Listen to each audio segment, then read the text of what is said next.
All right, ladies and gentlemen, welcome back to Houston Rockets Daily. My name is Jackson. Hit that subscribe button if you haven't already for daily Rockets content. So there is some promising Houston Rocket future news, although I guess we kind of already knew that. But we have a tweet here from Keith Smith, NBA, and he was breaking down the salary cap for every team next season. Now, keep in mind, these are definitely subject to change. But coming in at number one are the Houston Rockets with $71.1 million in cap space for next season. Now, the real reason I'm making this video here is because I was seeing on Twitter some replies to this. We have a tweet here from Manila saying, not going to lie, I'm kind of confused as to why Rocket fans are so excited about the 23-24 free agent class. Outside of like Harden, who would Houston even make a push for? Chris Middleton, Andrew Wiggins. It would almost make sense to try and trade for someone instead. So here's my thing, because I know this tweet isn't directed at anyone in specific, but I've been a huge proponent of being flexible for next season. Now, next year, I'll go through, here's the top 10. LeBron, Russ, Chris Middleton, Harden, Irving, Kristaps Porzingis, Kevin Love, Andrew Wiggins, D'Lo, Horford, Vucevic, Barnes, Jeremy Grant, Miles Turner, Bogdanovich, and Caris LeVert. So, as he points out in his tweet, maybe Chris Middleton, maybe Andrew Wiggins. I think the big thing here, Harrison Barnes is a nice basketball player. The big thing here, and I can totally see the concern, and I'm going to break down why it's still okay, is that you don't want to take on max contracts when the player isn't necessarily deserving of max. Or a good example, I would say, is Andrew Wiggins. Without Andrew Wiggins, do the Warriors win this championship? I mean, probably not. Who knows who the replacement would, so it's still kind of subjective here. But in my opinion, Andrew Wiggins was, all-star starter. He was extremely important to the Warriors' success, not only, being solid on the offensive end and being able to play with Steph Curry and the Golden State Warriors, but mainly on the defensive end. So here's my big thing with why I want, and I totally understand why you wouldn't want to pay Andrew Wiggins, $40 million or what have you, 35, 30 plus, even his current contract now. I can understand these concerns. But my thing isn't necessarily that I'm trying to make a huge splash next year. It's not like I'm trying to sign LeBron James, Chris Middleton, James Harden, Kristaps Porzingis, and assemble this super team. The way I view it is I would rather have the ability than not have the ability. So 1 year from now, just like in normal everyday life, the basketball world's going to be completely different. All right? It's going to be completely different, let alone with the CBA, a possible lockout. I'm honestly viewing next year not as a scratch, but lockout seasons are interesting. All right? They're very, very complicated. And I don't even know everything about an NBA lockout. I've only been through a few in my life, and I've never actually covered an NBA lockout because, that was obvious. That was obvious. But you get the point. My big thing, though, is this. And I've said this in videos, and I know a lot of people disagree with this, but I view the Nets trade picks or draft picks as trade assets. Now, here's my big thing. I am more of a fan of creating a championship team from the core, from the draft, and just homegrown, just like the Golden State Warriors did it this past season. Almost everybody, not everybody, but most of these guys on the Warriors were drafted by the Warriors or have at least been in the Warriors system for years and years and years. So I view our current roster of, it's headlined by Jalen Green, Jabari Smith Jr., then you have kind of right behind him Kevin Porter Jr., Alperen Sengun. You have a lot of promising upside players like Tari Eason, Josh Christopher. I don't know why I'm stumbling here. Ty Washington. I'm kind of stumbling here. Not to lie, I feel like I caught him all. Usman Garuba, throw him in there for sure, just in case. I feel like I'm missing a very, very obvious, but the point stands. The current players we have on our roster, I would love to create a championship caliber team from what we have right now, and I honestly really like the trajectory of the Houston Rockets. So it really is just that simple.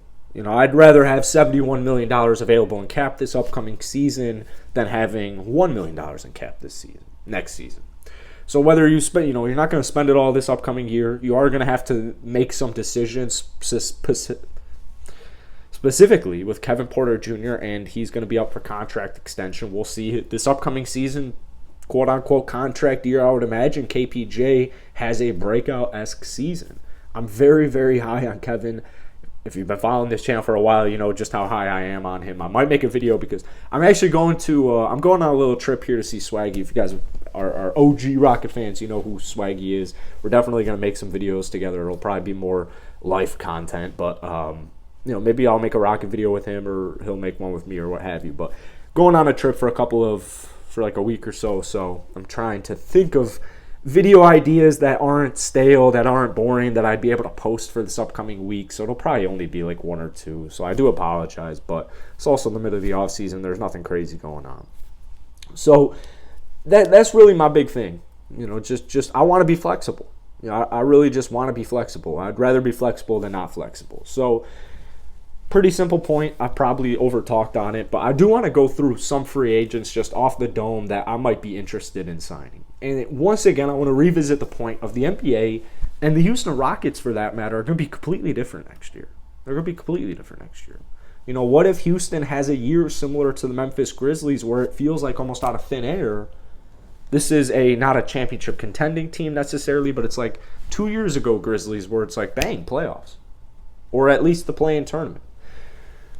Now, my thought philosophy a couple years ago was that, or a couple months ago, was that you want to get like a bigger name free agent, not saying these guys specifically. LeBron James, Chris Middleton, Harden, Irving, Porzingis, list kind of ends there. But mainly like guys like Karl Anthony Towns, blah, blah, blah, blah, blah. If you can get one free agent, then you can, try and get more free agents. But Houston being the 4th biggest city in the United States, Houston also being just a historically good franchise, I don't think that they have that issue of being a small market team, because Houston is definitely a big market. But just looking at some players that I would be at least open to or interested in, we don't know what's going to happen with the Rockets. We don't know what's going to happen in the NBA, but just some players off the dome to end this video. I would be interested in at least figuring something out. Can we get James Harden back? Can we? I highly doubt James Harden would want to re-sign with us if we don't have a really, really good season, or we make a really big trade. Like, cat's off the table now, but almost a Karl Anthony Towns-esque trade, or a Donovan Mitchell-esque trade. Not those two players specifically, but you get the point. A Kevin Durant trade. Then I see Harden being a little bit more inclined, but it's very clear with the pay cut he took in Philadelphia, a fat pay cut, might I add. Shout out, mad respect to James Harden. I don't know if he wants to re-sign to Houston. If he wins a ring right now, yeah, maybe. But is Philly going to win a ring? I doubt it. I doubt it. I hope so, if it means Harden might come back on a more lucrative contract to Houston, but we'll see. I like the idea. I like the fantasy of Chris Middleton and Andrew Wiggins, although now with Tari Eason and Jabari Smith Jr., we'll wait and see with that. I like the idea of Miles Turner. I definitely like the idea of Miles Turner. We'll see a whole another season of hopefully a starting Şengün, go from there. Gary Trent Jr. is enticing, but I don't know if necessarily the best fits Houston, and I highly doubt he would leave Toronto. Christian Wood? Kyle Kuzma, extremely enticing to me. Josh Hart, kind of jack of all trades. Let's see. Cade Cunningham, club option. Anthony Edwards, no. Taylor Horton-Tucker, maybe if he has a breakout season, it might be at least worth inquiring over because of how good he is on the defensive end. So if he can just figure it out offensively.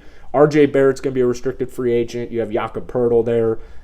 You got DeAndre Hunter. I know Cam Reddish is somewhere on this list.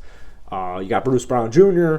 So mainly the way I see it is we can kind of either, there's Cam Reddish. You can either make a splash and then fill out the roster with some of the players I just named. I think that might be the route that they decide to take.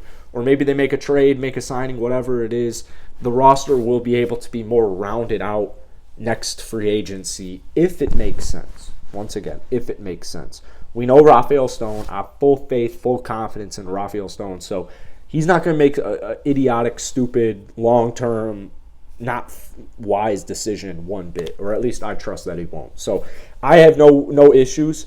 I don't think you should be able to give a guy like Rafael Stone 2 lottery picks back-to-back seasons, pick number 2, pick number 3, and over $70 million in salary cap, If the Rockets get a top 5 pick this next season, so you have 3 top 5 picks and you have $70 million in cash, I don't think the league should be looking forward to the future of the Houston Rockets as far as a competitive standpoint goes, because that's a whole lot of leverage, man, and I absolutely love it. So that's it for today. Hit that like button, hit that subscribe button for me. All my info, all my shit's down low.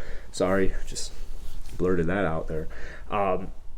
But anyways, go ahead, most importantly, drop a comment down below. What are your thoughts on the Rockets' flexibility as far as cap space goes? Peace.